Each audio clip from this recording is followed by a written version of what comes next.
নমস্কাৰ গ্ৰহণ কৰিব শ্ৰদ্ধাৰ দৰ্শকসকল। সাম্প্ৰতিক কালত ভাৰতবৰ্ষত গণতন্ত্ৰৰ প্ৰতি এক ভাবুকিৰ সৃষ্টি হৈছে, কিয়নো বিভিন্ন কাৰুকাৰ্য এই চৰকাৰৰ কাৰুকাৰ্যবিলাকত প্ৰকাশ পাই আছে যে গণতন্ত্ৰ এতিয়া গণতন্ত্ৰ হৈ থকা নাই, যেনিবা ৰাজতন্ত্ৰ চলি আছে, স্বৈৰাচাৰী চলি আছে। এয়া কৃষক মুক্তি সংগ্ৰাম সমিতিৰ সাংগঠনিক সম্পাদক আকাশ দোলে বিশেষকৈ কেজৰিৱালৰ গ্ৰেপ্তাৰক নিন্দা কৰি বিভিন্ন কথা কৈছে। আৰু আকাশ দোলে কি ক'লে আহকচোন চাই লওঁ। কেজৰিৱালক গ্ৰেপ্তাৰীক লৈ আমি কৃষক মুক্তি সংগ্ৰাম সমিতিৰ কেন্দ্ৰীয় সমিতিৰ তৰফৰ পৰা তীব্ৰ নিন্দা কৰিছোঁ। আমি নিৰ্বাচিত এজন মুখ্যমন্ত্ৰীক এনেদৰে নিৰ্বাচনৰ প্ৰাক্ষণত গ্ৰেপ্তাৰ কৰা এই কাৰ্য অত্যন্ত নিন্দামূলক। মানে প্ৰধানমন্ত্ৰী মোদীয়ে বৰ্তমান সময়ত ভাৰতত একনায়কত্ববাদ আৰম্ভ কৰিছে। এই একনায়কত্ববাদী শাসনে আচলতে গণতন্ত্ৰৰ প্ৰতি ভাবুকি আনিছে। এই মুহূৰ্তত সমগ্ৰ ভাৰতবৰ্ষৰ জনতাক আমি আহ্বান জনাম যে এই স্বৈৰতন্ত্ৰ আৰম্ভ কৰা নৰেন্দ্ৰ মোদীৰ বিৰুদ্ধে সকলোৱে আচলতে সৰব হ'ব লাগে।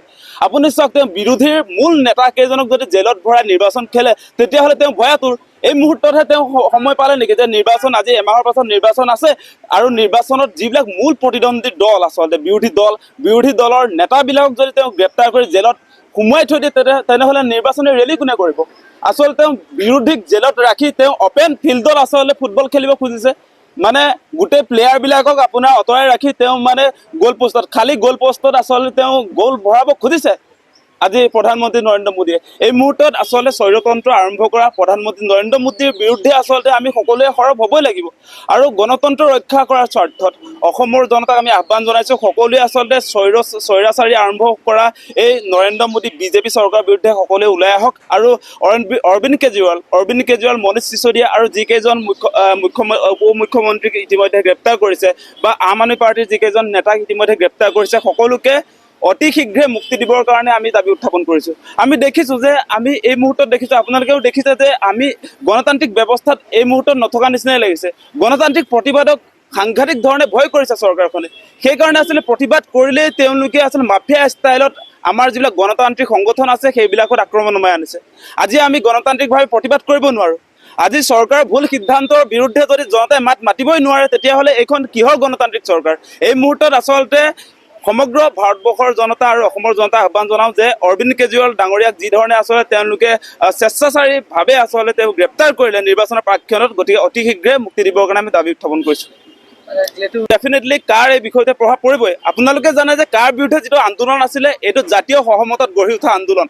অসমৰ সৰ্বস্তৰ জনতাই কাৰ বিৰুদ্ধে আচলতে প্ৰতিবাদী কাৰ্যসূচী ৰূপায়ণ কৰিছিলে। এইবাৰ আকৌ তেওঁলোকে কি কৰিলে যে কা বলবৎ কৰাৰ সময়ত গোটেই গুৱাহাটীকে ধৰি গোটেই অসমৰ জিলা সদৰবিলাকত তেওঁলোকে পুলিচৰ ৰেলী উলিয়ালে, কামাণ্ডোবিলাকৰ ৰেলী উলিয়াই মানুহক আচলতে এই আন্দোলনত যদি সমভাগী হয় তেওঁলোকৰ বিৰুদ্ধে তেওঁলোকে আচলতে নটিচ প্ৰেৰণ কৰি আচলতে তেওঁলোকক মানে আটক কৰাৰ সিদ্ধান্ত গ্ৰহণ কৰিলে চৰকাৰখনে। আমি দেখিছোঁ তেওঁলোকে এবাৰ মাৰ্চ কৰিছেতো, কামাণ্ডো বেটেলিয়ানক লৈ তেওঁলোকে মাৰ্চ কৰিছে কা বলবৎ কৰাৰ আগে গোটেই গণতান্ত্ৰিক চৰকাৰ এখনে কোনটো পৰ্যায়লৈকে গৈছে যে কাৰ বিৰুদ্ধে যে ৰাইজ প্ৰতিবাদলৈ আকৌ আহিব সেইখিনিক আচলতে বন্ধ কৰিবৰ কাৰণে তেওঁলোকে সেই কুচকাৱাজ কৰিবলগীয়া হ'ল।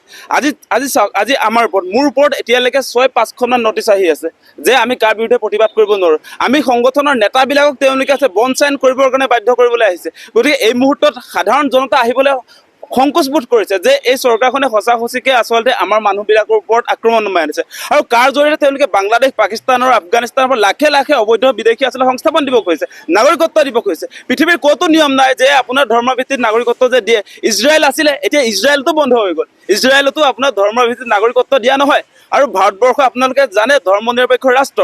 ভাৰতবৰ্ষত কেতিয়াও আচলতে নাগৰিকত্বৰ নিয়মটো ধৰ্মৰ ভিত্তিত নহয়। গতিকে ভাৰতৰ আচলতে আমাৰ যিটো ছেকুলাৰিজিম সেইটো সম্পূৰ্ণৰূপে ধ্বংস কৰিব খুজিছে নাগৰিকত্ব সংশোধনী আইন 2019 চনৰ জৰিয়তে।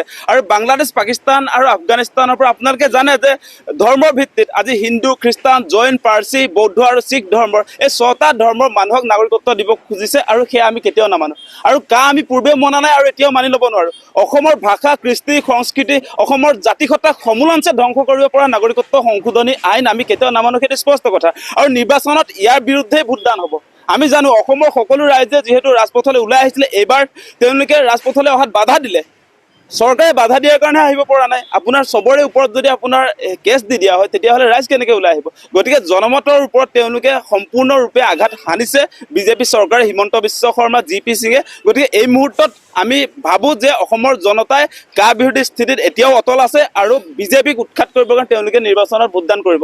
যিবিলাকৰ মনত আচলতে জাতীয় চেণ্টিমেণ্ট আছে, স্বাভিমান থকা কোনো অসমীয়া আচলতে নাগৰিকত্ব সংশোধনী আইন বলবৎ কৰা বিজেপিৰ লগত থাকিবই নোৱাৰে। স্বাভিমান থকা মানুহ কোনোৱে থাকিব নোৱাৰে। গতিকে জাতিটোক ধ্বংস কৰিব পৰা, জাতিটোৰ বুকুত আচলতে গজাল মৰা বিজেপিৰ লগত আচলতে কোনো স্বাভিমানী অসমীয়া নাথাকে, সেইটো আমি জানো। সেইটো আপুনি নিৰ্বাচনত তাৰ ফলাফল বিজেপি চৰকাৰে ধুনীয়াকৈ পাই যাব।